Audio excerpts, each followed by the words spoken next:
Good morning, students. Today, I, Dr. Vivek Sharma, will be talking to you on testing of hypothesis. This is one of the most popular topics in research methodology as well as statistics.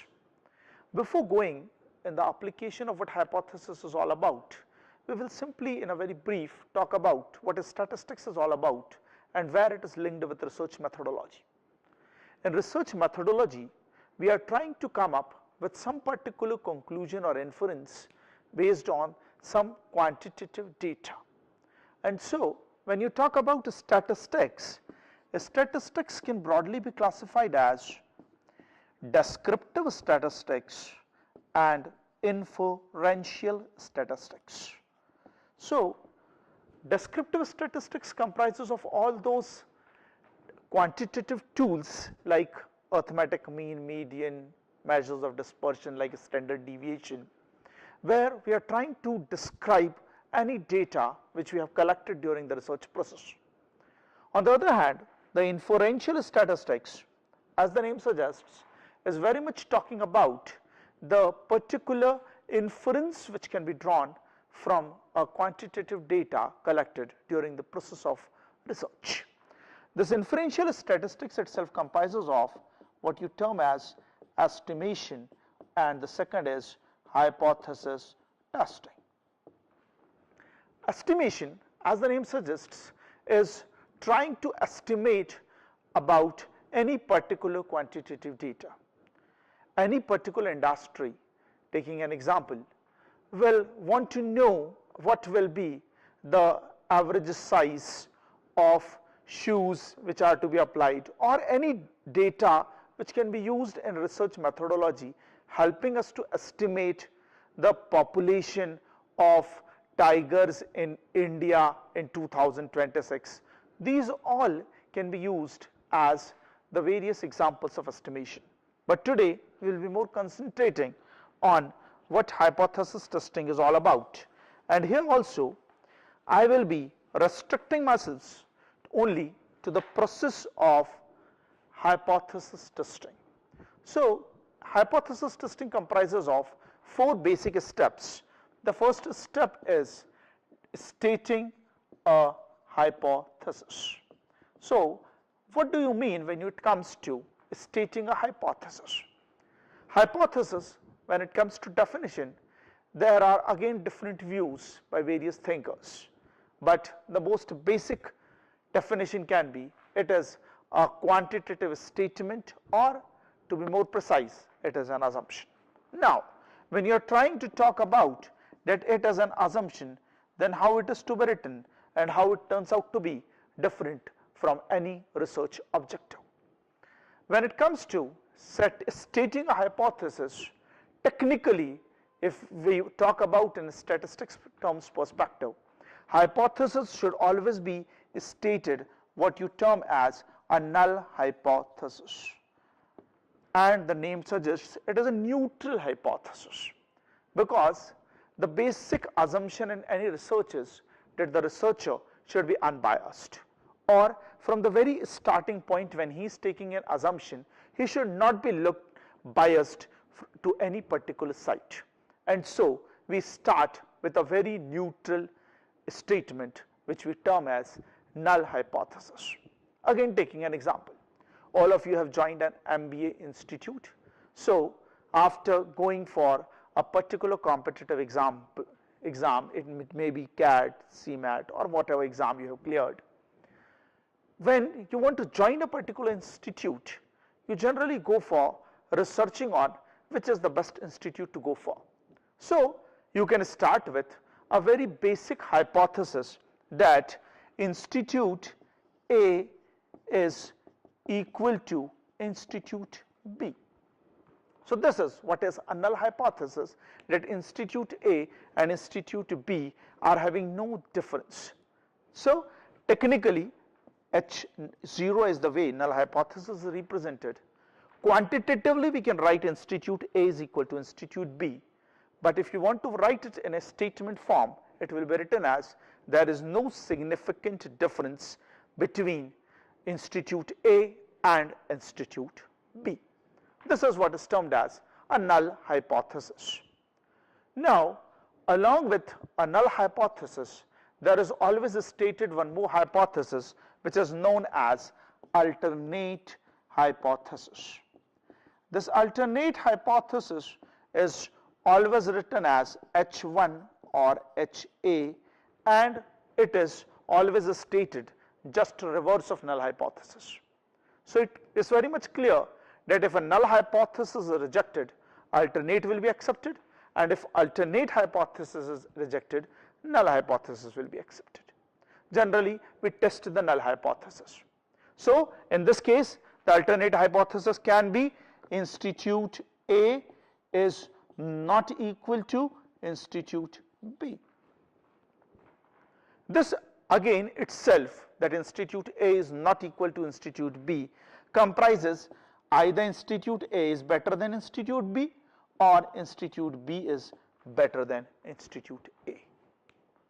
So null hypothesis, alternate hypothesis can be written in three different ways. Either you can write there is no a significant difference between institute A or institute B, or it can be written as institute A is better than institute B, or it can be written as institute B is better than institute A. So which is the way, or which is best, or how you will know that the alternate hypothesis should be written in this way or this way? Definitely the past research or the experience of the researcher may help you to decide either one should go for any particular direction or one should not go with any direction. So the alternate hypothesis will help you to know whether it is a two-tailed test or it is a one-tailed test. So if you are stating hypothesis that A is better than B or B is better than A, then it is a one-tailed test.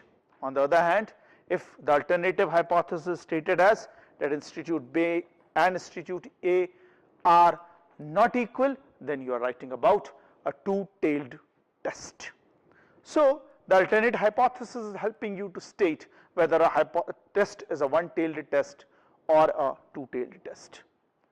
The best example of one of the one-tailed test can be, you have gone for a new technology and you want to know whether this new technology will improve the production. Definitely, in this case, it is not possible that after applying the new technology, the production will drop. So there is no need to say that there is no significant effect of, there is a significant effect of production technology, new technology in production. Definitely, it is better to say that the new technology will increase the production of items, and so this is how a one-tailed test is written or an alternate hypothesis is stated. Definitely, if you want to compare more than two institutes, then the null hypothesis will be A equal to B equal to C equal to D, or it can be any number of institutes you are talking about. And definitely in that case, alternate will be institute A not equal to B, not equal to C, not equal to D. So again, one thing is clear, if you are comparing more than two populations, then this relevance of one-tailed or two-tailed test is not there, and it will be simply stated that either all of them are equal or all of them are not equal. So this first step is complete, and we have come up with what is a null hypothesis and what is an alternate hypothesis. So once you have stated a hypothesis, the second is deciding the level of significance. So what is this term? Now again, a technical term, level of significance. Level of significance is simply the confidence level a particular researcher is having. So if one is 95% confident that his results are true, then his level of significance will be 5%. And definitely the researcher will decide what will be his level of significance based on his data and all other things. So in any academic research, either we will go for 5% level of significance or 1% level of significance. Third step is deciding the test statistic, and this is the main part. This particular deciding a test statistic itself comprises a complete lecture which we will talk about at some other place, because it requires some basic terminology about what measurement scales are. In a very simple terms, there are two types of tests. One is known as parametric test and second is known as non-parametric test. The most popular parametric tests are t-test, z-test and f-test, and non-parametric tests are chi-square test. We are talking about the postgraduate level. The difference between these two is a very separate topic to be talked about based on measurement of scales. The one of the differences is in case of T, Z and F is if you are talking about a null hypothesis institute A equal to institute B, that is only two populations, you go for T or Z test. If the number of institutes to be compared are more than 2, you go for F test or ANOVA, what we generally term as.